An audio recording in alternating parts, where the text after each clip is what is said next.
everybody, welcome to this week's Tip Tuesday. Last week we talked about hug or round on the box, and this week I want to talk about flat. So there are a couple things to keep in mind when you're doing flat. Yes, it is a straight back, but you're not pogo sticking your tailbone down into the box, so it sweeps under you in the exercise. There's a lot of lift, but it's going to feel like a lot of flexion in your powerhouse, and that's okay. You'll notice in the shot, in the video, I'm not going to look that flexed, but internally it's going to feel really flexed. So what you want to do when you get on your short box, you finished your round, you're on your box, you're nice and lifted. So you come up from your hug and you bring your hands behind your head.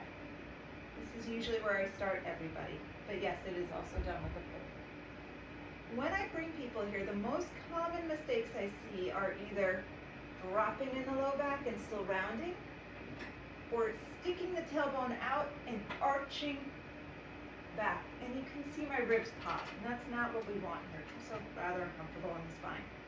So you're going to pull your powerhouse in and up. So right where my belt buckle is going to draw back. And then I'm going to soften my ribs and lengthen my legs.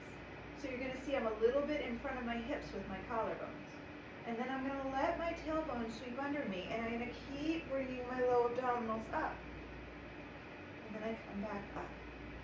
You are leveraging a little bit, that's why you have that strap, so you can really rack your seat and lengthen. And yes, your glutes are working in this too. It's just 3.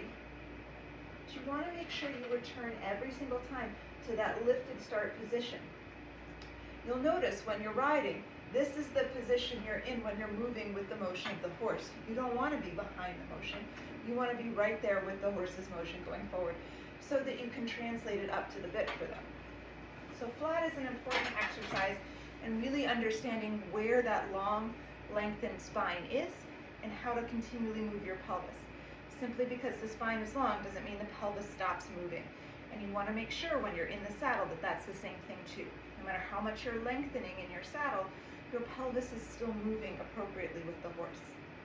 I hope you enjoyed this week's tip, and I will see you next week for Tip Tuesday. Have a great rest of your week.